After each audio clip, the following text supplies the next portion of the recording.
y su enfoque es muy diferente al de los primeros. Entonces se llaman sinópticos no porque hacen una sinopsis, no porque hacen un resumen de la vida de Jesús propiamente dicho, sino porque lo hacen de una manera similar. Eso quiere decir sinópticos, similares. ¿Está bien? Y vamos entonces a comenzar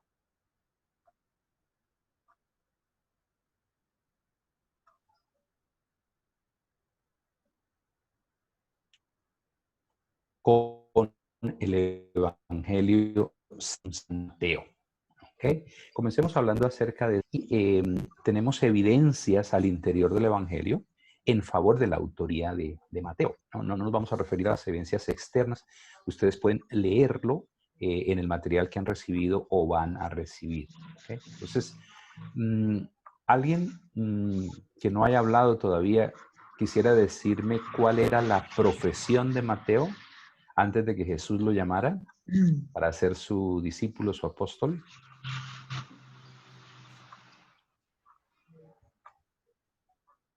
A ver, no todos a la vez, uno solo, una sola. ¿Cuál era la profesión de Pastor, Mateo?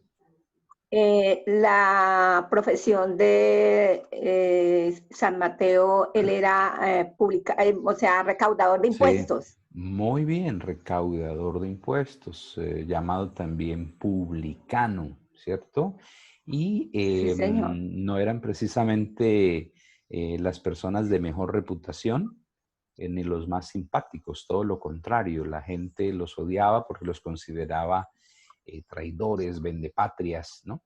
Entonces, digamos que las características de su profesión se hacen evidentes en su escrito, ¿no? Él, como recaudador de impuestos, estaba acostumbrado a llevar cuentas y a hacer reportes, ¿no? Y eso es lo que vemos en el Evangelio, ¿no? Como vamos a ver más adelante, eh, Mateo se especializa en la redacción de los bloques de la enseñanza de Jesús y eso lo hace muy bien, ¿ok? Bien, en segundo lugar, el vocabulario que encontramos en el Evangelio de Mateo es muy propio de su profesión, por lo menos de su trasfondo, ¿no? Encontramos en el Evangelio de Mateo 115 palabras que no encontramos en los otros evangelios. Palabras como dinero, precisamente, como oro, plata, deudas, cuentas, ¿no? Es un lenguaje eh, usado por un recaudador de impuestos como lo fue él. ¿Okay? Y lo tercero, en favor de la autoridad de Mateo, es su gran interés por el pueblo de Israel. Y particularmente, Mateo registra los juicios condenatorios de Jesús en contra de los fariseos, que lideraron el rechazo de Jesús, ¿no?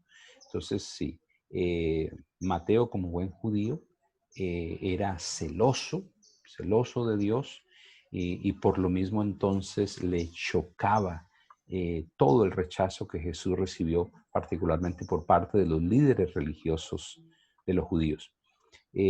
A propósito, hermanos, ustedes vayan escribiendo sus preguntas que vayan surgiendo en la medida de la exposición y al final, en los minutos que nos resten, entonces procuraremos responder a esas preguntas. ¿Está bien? Bueno, muy bien. En relación con la fecha en que el Evangelio fue escrito, eh, digamos que no hay una fecha uniforme, una fecha en la que todos los eruditos se hayan puesto de acuerdo, pero se cree que el Evangelio fue escrito antes de la destrucción de Jerusalén. Entonces, quien tenga por favor su micrófono abierto, ciérrelo, por favor. Muy bien. Entonces se cree que el Evangelio fue escrito más o menos entre los años 60 y 65 y posiblemente fue escrito en Antioquía de Siria, la ciudad de Antioquía de Siria. ¿Okay? Pero no tenemos, digamos, un 100% de certeza de que haya sido así, ¿no? Así como con los demás libros de la Biblia, ¿no? Sabemos que fueron escritos, sabemos con una relativa certeza quién lo escribió, pero no la fecha y el lugar exactos, ¿no? Eso en nada afecta el hecho de que los libros de la Biblia, todos ellos fueron inspirados por el Espíritu Santo, ¿ok? Y por eso están en nuestras Biblias. Muy bien. ¿Cuáles son las características de este evangelio? Bueno, en primer lugar, Mateo no tiene un particular interés por la cronología de las enseñanzas o de las obras de Jesús, como lo hace Lucas, ¿no? Cuando Lucas dice que él ha querido poner en orden todo lo que tuvo que ver con Jesús. Mateo no tiene ese interés en la cronología, ¿no? Su interés es más bien presentar las enseñanzas y las obras de Jesús por secciones. Entonces, eso es lo que encontramos en el Evangelio de Mateo. Secciones, como por ejemplo la sección del Sermón del Monte, en los capítulos 5, 6 y 7 de su libro, o las parábolas del reino, a las que le dedica todo un capítulo, el capítulo 13 de su Evangelio. En segundo lugar, Mateo le da prioridad a las enseñanzas de Jesús. Sí, alguien, por favor, que tiene abierto su micrófono, ciérrelo, que nos distrae al resto con el ruido del trasfondo. Gracias. Eh, Mateo tiene prioridad por las enseñanzas de Jesús, a diferencia de Marcos, por ejemplo, que se enfoca en las obras de Jesús, ¿no? Y es un evangelio, digamos, muy práctico, es un evangelio donde todo va rápido, ¿no? Parece que Jesús estuviera de carrera por el evangelio de Marcos. No, aquí en Mateo resaltan las enseñanzas de Jesús, ¿no? O a diferencia del evangelio de Juan, que resalta los milagros de Jesús y particularmente 7 milagros a los cuales Juan llama señales, señales que apuntan a la deidad de Jesús o a su condición de Mesías. Entonces, además de las 2 secciones que mencioné, el Sermón del Monte y las parábolas del reino, ¿no? Mateo tiene toda una sección sobre la humildad y el perdón en el capítulo 18, toda una sección sobre las denuncias contra los fariseos en el capítulo 23 y 2 capítulos, los capítulos 24 y 25, que dedica a hablar acerca de las últimas cosas, ¿no? De las profecías de Jesús en relación con los últimos tiempos, para mencionar solamente estas enseñanzas. Y la otra característica muy propia del Evangelio de Mateo es la cantidad de citas del Antiguo Testamento que encontramos en su Evangelio, ¿no? Se registran 130 citas de 25 de los 39 libros del Antiguo Testamento y 40 de esas 130 citas se refieren a Jesús, a lo que los profetas del Antiguo Testamento dijeron acerca de Jesús. Haciendo un paréntesis a propósito, en el Antiguo Testamento encontramos cerca de 300 referencias a Jesús, a su lugar de nacimiento, al nombre que le habrían de poner sus padres, los milagros que haría, su muerte, su resurrección. ¿Okay? Muy bien, entonces esas son las principales características de Mateo, ¿no? La organización de su evangelio en secciones, la prioridad que le da a las enseñanzas de Jesús y la cantidad de citas del Antiguo Testamento que contiene. Bueno, cada uno de los evangelistas, de los evangelios, tiene unas finalidades, es decir, tiene unos propósitos. Mateo tiene las suyas, son principalmente 3. En primer lugar, Mateo quiere presentar a Jesús como Mesías y Rey. Presentar a Jesús como Mesías y Rey. Por eso la introducción y la genealogía que contiene Mateo es distinta a la que tiene Lucas y que no aparecen ni en Marcos ni en Juan, ¿no? Entonces, en esa introducción y genealogía, Mateo presenta a Jesús como hijo de Abraham y como hijo de David.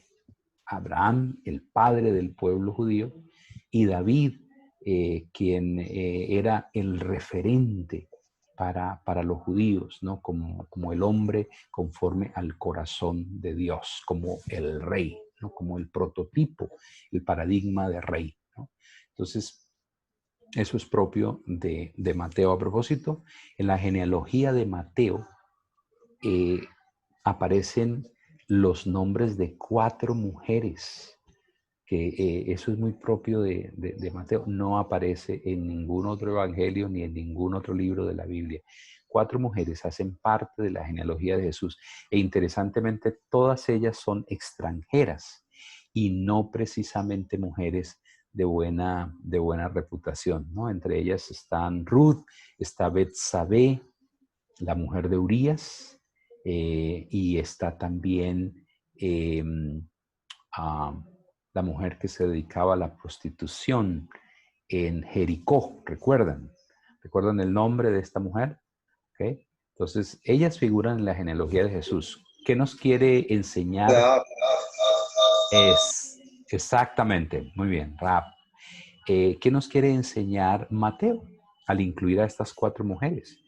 Nos quiere decir que Jesús no es un judío 100% pura sangre, ¿no? Como los judíos se jactaban de decir que su Mesías iba a ser, ¿no? 100% judío, no.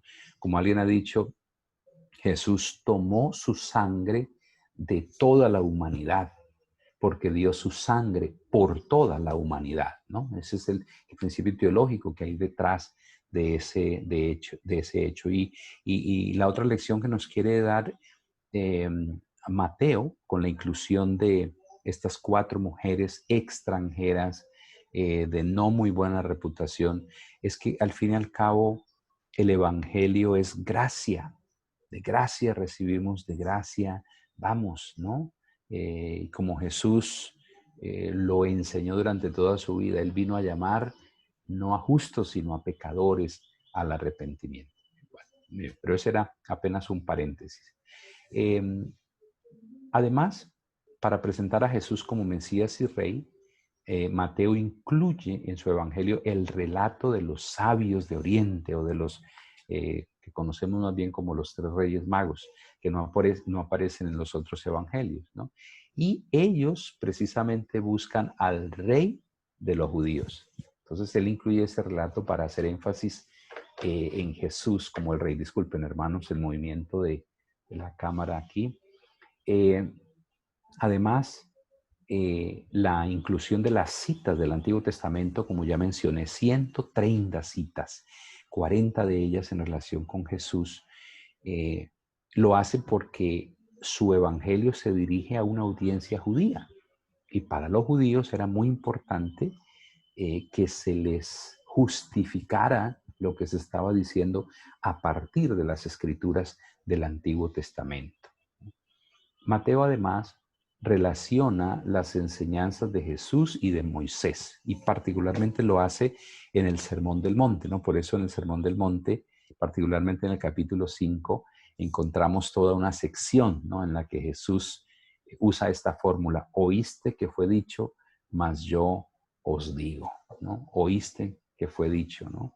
Oíste que fue dicho, no cometerás adulterio, mas yo os digo que si un hombre mira a una mujer para codiciarla, ya adulteró con ella en su corazón. Enseñanzas como estas, ¿no? Una relación entre Jesús y Moisés, porque Mateo quiere mostrar y demostrar que Jesús es el cumplimiento de la ley de Moisés. Y finalmente, en esta primera finalidad de Mateo, de presentar a Jesús como Mesías y Rey, Mateo muestra cómo el rechazo que Jesús sufrió por parte de los judíos no frustró el plan de Dios.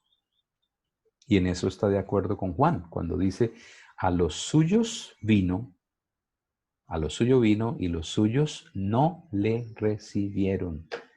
Mas a todos los que le recibieron les dio potestad de ser hechos hijos de Dios. Entonces, Mateo muestra también cómo el hecho de que los judíos rechazaron a Jesús hizo que la salvación o el propósito de la salvación universal de Dios se cumpliera, que esa salvación se extendiera a toda la humanidad.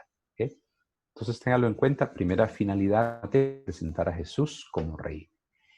En segundo lugar, Mateo quiere mostrar cómo la revelación del Antiguo Testamento es cumplida en Cristo, ¿no? Por eso encontramos las citas del Antiguo Testamento como en el ejemplo que les estoy dando en Mateo 1:22, ¿no? Todo esto sucedió para que se cumpliera lo que el Señor había dicho por medio del profeta. La Virgen concebirá y dará a luz un hijo y lo llamarán Emanuel, que significa Dios con nosotros. Casi todas las citas del Antiguo Testamento en Mateo siguen esa fórmula, ¿no? Cada vez que Mateo registra una enseñanza de Jesús o un acontecimiento alrededor de la vida de Jesús, entonces lo relaciona con una profecía del Antiguo Testamento dada en favor de Jesús o en relación con Jesús. Entonces, la revelación del Antiguo Testamento cumplida en Cristo. Y su tercera finalidad es mostrar y demostrar que el reino de Dios se cumplió en la persona de Cristo, en su primera venida, ¿no? Entonces, él muestra cómo el reino depende del rey, ¿no? Cuando Jesús dice, el reino de los cielos se ha acercado a vosotros, ¿no? Lo que Mateo está queriendo decir es, el reino se acercó en la persona de Jesús. El reino vino porque vino Jesús, ¿no? O sea, Él es el reino. Es decir, no se concibe un reino sin rey, ¿no? El reino vino porque el rey vino y ese rey es Jesús. Eh, Mateo igualmente hace énfasis en que a ese reino se entra como niños, ¿no? Por eso entonces da también como Lucas cierta prelación a los niños, ¿no? Para entrar al reino se necesita la humildad del niño, se necesita la obediencia del niño, se necesita la dependencia del niño. Asimismo, Mateo presenta el reino de Dios como un misterio. Y bueno, un misterio en la Biblia, recuerden, es una verdad que se revela sobrenaturalmente, que no la podemos entender con nuestra mente limitada, sino que necesitamos de la revelación divina para entenderla, ¿no? No es un misterio en el sentido de algo que nos produce miedo o temor, no, sino una verdad que necesitamos que se nos revele de una manera sobrenatural, ¿no? Por eso le dedica todo un capítulo, el capítulo 13, a las llamadas parábolas del reino, ¿no? Donde presenta el reino de Dios como un grano de mostaza, como una red, como un tesoro escondido, etc. Y finalmente, en relación con el reino, Mateo muestra y demuestra cómo el advenimiento del reino, la venida del reino de Dios, es simplemente el cumplimiento de las profecías del Antiguo Testamento, profecías del Antiguo Testamento. ¿Okay? Junto con lo anterior, reforzando el énfasis de Mateo en el reino, encontramos expresiones que son propias de él, como por ejemplo,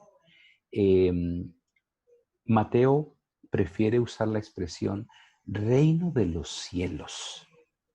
Lucas habla del reino de Dios, ¿no? Entonces, por eso algunos se han confundido y piensan que uno es el reino de los cielos y otro es el reino de Dios. No, es el mismo reino, solo que Mateo, como buen judío que escribe a judíos, ¿no?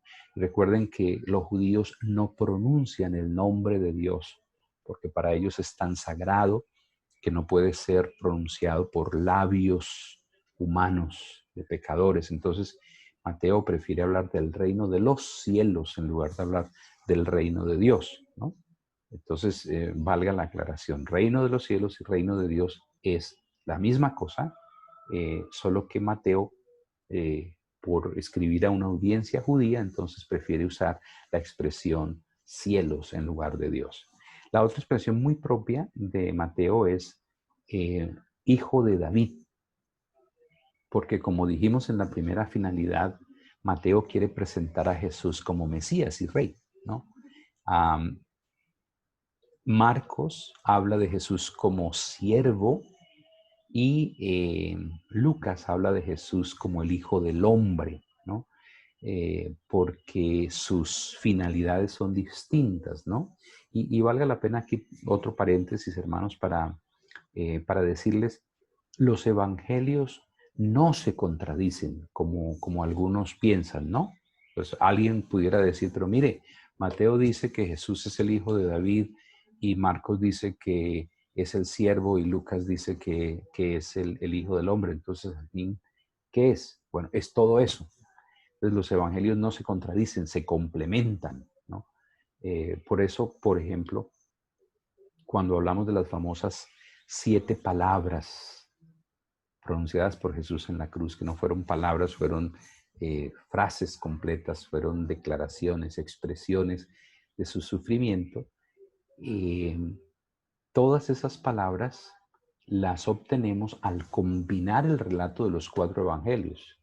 No están las 7 palabras en uno solo, no, están en los 4, ¿no? Para mencionarles solamente un ejemplo de lo que quiero decir con el hecho de que los evangelios no se contradicen, sino que se complementan. Al leer los 4 evangelios, al estudiar los 4 evangelios, podemos tener una imagen más completa de Jesús. Si bien no podemos tenerla toda, ¿no? La tendremos cuando estemos con Él en su presencia. Podemos tener una mejor semblanza de Jesús al leer y estudiar los evangelios todos. Muy bien. Bien, relacionado con lo anterior, es decir, por el hecho de que Mateo tiene un propósito en mente, tiene también un material en su evangelio, material escrito me refiero, muy particular, que no aparece en los otros evangelios. Por ejemplo, Mateo contiene una serie de narraciones, ¿como cuáles? A ver, si ustedes allá con sus micrófonos cerrados me ayudan a leer, por favor, las narraciones que aparecen en el Evangelio de Mateo que no aparecen en los otros evangelios. La visión de José, la visita de los sabios o de los 3 reyes magos, la huida a Egipto, la matanza de los niños por parte de Herodes. Es un capítulo sangriento en la historia de Israel en ese primer siglo. El sueño de la mujer de Pilato, ¿recuerdan? Cuando le dice a Pilato, mira, no tengas nada que ver con ese hombre que es justo. En otras palabras, haz tu trabajo, no te laves las manos, haz justicia. La muerte de Judas, la resurrección de los santos, ¿no? Sí, aquellos hermanos que resucitan cuando resucita Jesús, juntamente con él resucitan ellos. Y el soborno de la Guardia Romana. Bueno, Mateo sabía de sobornos, por eso él incluye esta narración en su evangelio. Además, Mateo incluye en su evangelio una serie de parábolas, como el trigo y la cizaña, véalas conmigo allí en su pantalla, el tesoro escondido, Mateo sabía de eso, la perla de gran precio también sabía muy bien de esos temas, la parábola de la red, los 2 deudores, él conocía igualmente de deudas, los obreros de la viña, los 2 hijos, ¿no? El que le dice al papá sí y en la práctica es no, y el que le dice no, pero después va y obedece al papá.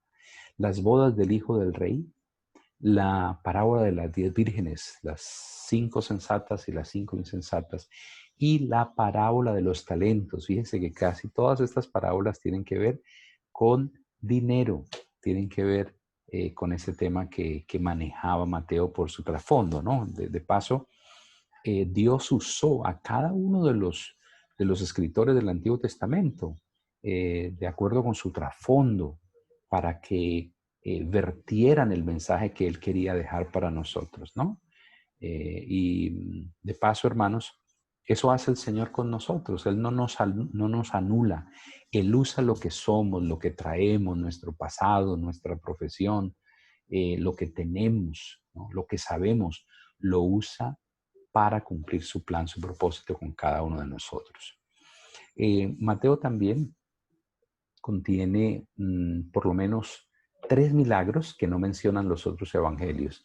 La sanidad de los 2 ciegos, la liberación del endemoniado mudo y la moneda en la boca del pez, esa moneda que Pedro encuentra y con la que pueden pagar el impuesto que debían pagar los judíos adultos que debían pagar al templo, ¿no? Entonces, de paso Jesús pagaba los impuestos, ¿no? Por eso es en esa enseñanza donde dice, denle al César lo que es del César y a Dios lo que es de Dios. En Mateo encontramos igualmente la fórmula bautismal en Mateo 28, 19, 20. Bautícenles, dice él, en el nombre del Padre, del Hijo y del Espíritu Santo. No la encontramos sino en Mateo, ¿no? Y la palabra iglesia también es propia del Evangelio de Mateo. Cuando Jesús dice particularmente en Mateo 16, 18, yo edificaré mi iglesia y las puertas del Hades, las puertas de la muerte no prevalecerán contra ella.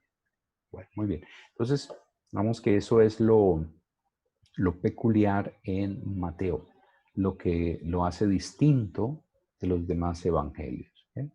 Y finalmente, entonces, en relación con su finalidad, con su propósito, con lo que Mateo tiene en mente o con más bien lo que Dios ha puesto en su corazón para que él escriba, entonces él tiene un plan. ¿Qué es el plan de un evangelio? El plan es cómo organiza el material escrito de su evangelio. Como dijimos, así como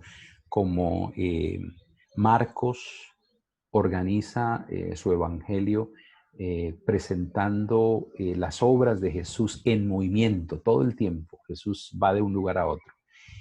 Lucas le da un orden cronológico a las enseñanzas y a las obras de Jesús, y Juan selecciona 7 de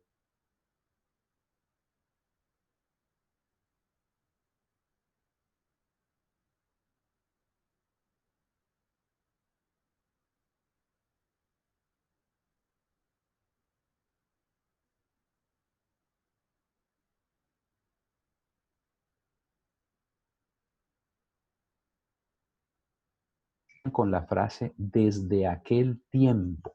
Entonces, si ustedes leen en Mateo 4:17, ¿no?, van a encontrar esa expresión, desde aquel tiempo, y a partir de ahí entonces Jesús comienza su misión particularmente en la provincia de Galilea.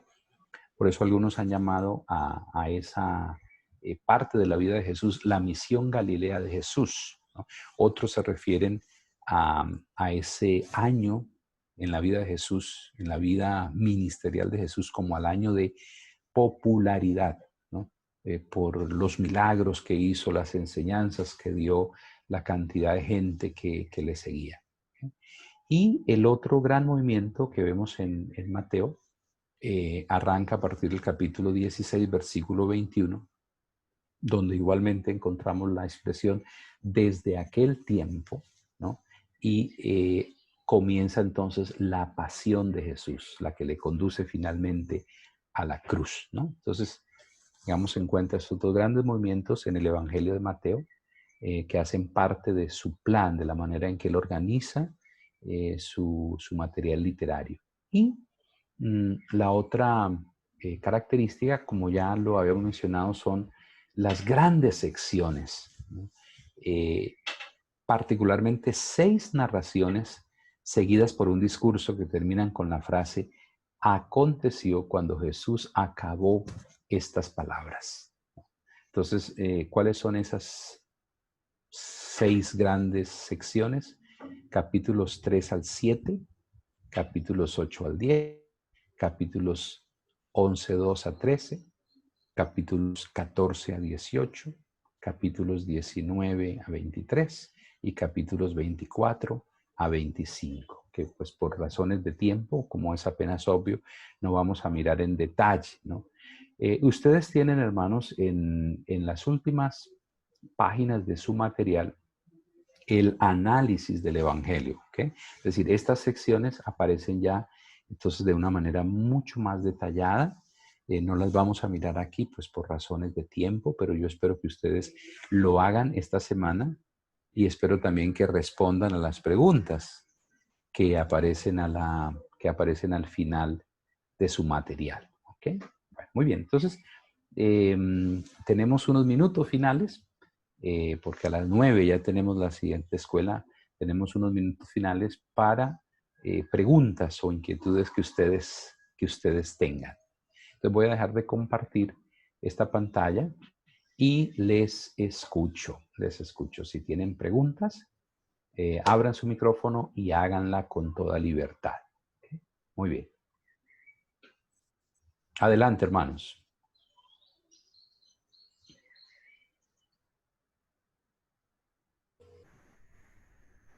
Bueno, Hermanito, dicen que ya los micrófonos se encuentran habilitados para que él quiera hablar. Perfecto, muy bien. Dicen que cuando no hay preguntas es porque o todo ha quedado claro o nada se ha entendido. ¿Cuál es el caso aquí? Díganme ustedes.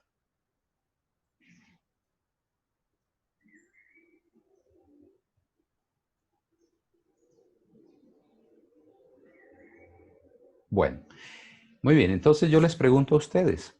Si ustedes no me preguntan, yo les pregunto. A ver, díganme ustedes cómo sabemos a partir del testimonio del mismo evangelio que el autor de este evangelio es Mateo. Quien tenga la respuesta, abre su micrófono y responde, por favor. A partir de la evidencia interna del evangelio, ¿cómo sabemos que su autor es Mateo?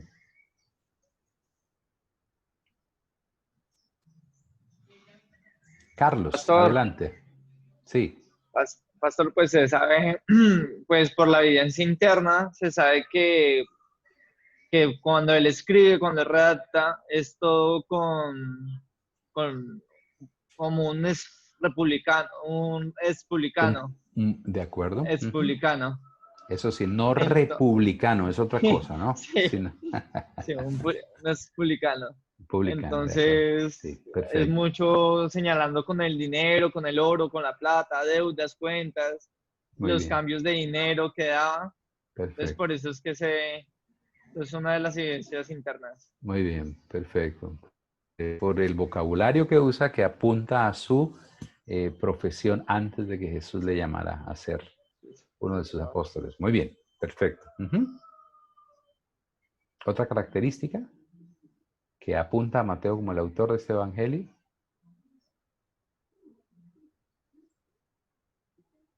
Algo muy importante que mencionamos y es Pastor, me Lida. parece que por la cronología, él no tiene interés en la cronología. Muy bien. Sino en... Él lo que tiene es como ¿Cuál es su mayor interés? mostrar las enseñanzas de Jesús. Exactamente, exactamente. Muy bien. Perfecto. Bien. Sí, un dato muy, muy, muy importante que resaltamos es que Mateo es el evangelio que más citas del Antiguo Testamento contiene. 130 citas del Antiguo Testamento y 40 de ellas relacionadas con Jesús. ¿Ok? Ese dato es muy importante. Bien. Perfecto. A ver, mencione una de las finalidades de Mateo, uno de los propósitos que él tiene en mente al escribir su evangelio. Mencionamos 3. A ver, dígame una por lo menos. Presentar a Jesús como Mesías y Rey. Ajá, excelente, muy bien, esa es una. A ver, ¿alguien más? ¿Otra? Y pueden, hermanos, los que tienen su cámara cerrada, pueden abrirla, si su conexión de internet les permite para poder verles y saludarles cara a cara. Sí. ¿Otra finalidad de Mateo cuál es? El relato de los sabios de Oriente. Bueno, esa es una de las narraciones propias de Mateo, que no la encontramos en los otros evangelios, sí. Ujú. Bien. Sí, La relación del Antiguo Testamento cumplida en Cristo. eso es. Muy bien. A él le interesa mostrar cómo el Antiguo Testamento se cumple en Cristo, ¿no? Como un teólogo lo dijo en una ocasión, el Nuevo Testamento está escondido en el Antiguo y el Antiguo está revelado en el Nuevo, ¿no? Y esa revelación se da a través de Jesús. Sí. Ujú. Bien. Muy bien, muy bien. A ver, ¿cuál Los es? sabios de Oriente, pastor. Sí, claro, ese es uno de los relatos propios El de relato Mateo. de los sabios de Perfecto, sí, hermana María, tiene razón. y la genealogía también. La genealogía de Jesús, ¿sí? Que es Sí, distinta a pastor. la que encontramos en Lucas. ¿Y cuál es el propósito de Mateo al presentar esa genealogía? Que Jesús es el hijo de David, esa fue la particularidad de él. Muy bien, muy bien. Quiere relacionarlo con Abraham y con David, hijo de Abraham, hijo de David. Muy bien, muy Que bien. son como las complementaciones también de los otros evangelios, pastor. Ya, muy bien, hermana María. Veo que usted Cada uno estuvo. tiene pues su particularidad, ¿no? Entonces la particularidad de él es decir pues que Jesús es el hijo de David, ¿no? Otro Así es. dijo que Jesús es el siervo. Perfecto, muy bien. Entonces, Lucas creo que fue el que dijo eso. O sea, cada uno tiene su particularidad y la de él es esa, ¿no? De acuerdo. Que Jesús Ok. es el hijo de David. Muy bien, hermana María. Estuvo usted muy despierta en toda la clase. Yo no sé qué pasó con los demás. ¿Ah? Ah. Muy bien, hermanos. Ha sido un placer estar con ustedes en esta primera clase, este abrebocas de esta escuela, la vida de Jesús, apasionante escuela donde vamos a conocer un poquito más acerca de quién es nuestro Señor y nuestro Salvador. ¿Okay? Entonces, Talita, si tienes algunas instrucciones para nosotros, adelante y me das entonces la indicación para cerrar en oración. Yo quiero orar por ustedes, hermanos. Sí, adelante, Listo, pastor. Talita. Hermanos, pues ante todo, pues pedir disculpas por el cambio de plataforma, pero ya son inconvenientes que se salen de nuestras manos, pero gracias a Dios tuvimos un plan B que es Zoom. Sí. Segundo, pues entonces en el transcurso de la semana le estaré enviando la grabación por si alguno no pudo escucharla bien o no pudo estar en la reunión completamente, entonces se le dará el envío por YouTube. Y también estaré enviando la lección número 3 para que puedan estar listos antes de iniciar la lección. Eso Muy es bien. todo, pastor. Bueno, muchas gracias. Déjenme orar por ustedes, hermanos. Padre nuestro, yo quiero darte gracias por la vida de cada una de las hermanas, hermanos presentes en esta clase, Señor. Gracias por lo que añadiste hoy a nuestro conocimiento de tu palabra y particularmente de Jesús, quien es nuestro Señor y nuestro Salvador. Yo te pido que tú ilumines tu palabra en el corazón de cada uno. Y pido, Señor, que alientes igualmente el corazón de cada uno, de tal manera que ellos puedan terminar lo que han iniciado. Que no vayan a quedarse a mitad de camino en esta escuela que han iniciado. Gracias entonces por fortalecerles, por darles las fuerzas físicas, la capacidad mental y sobre todo la disposición del corazón para continuar y para terminar, y que al final de esta escuela cada uno pueda decir: conozco un poco mejor a Jesús. No llenen su mente de más conocimiento, sino que puedan decir: conozco un poquito más y mejor a quien es mi Señor y mi Salvador, la persona de Jesucristo. Oramos con acción de gracias en el nombre de Jesús. Amén. Amén. Amén. ¿Okay? Bien, mis hermanos, nos vemos entonces a las 10:30 en nuestra reunión familiar. Hoy vamos a estar hablando acerca del Pentecostés en casa, cómo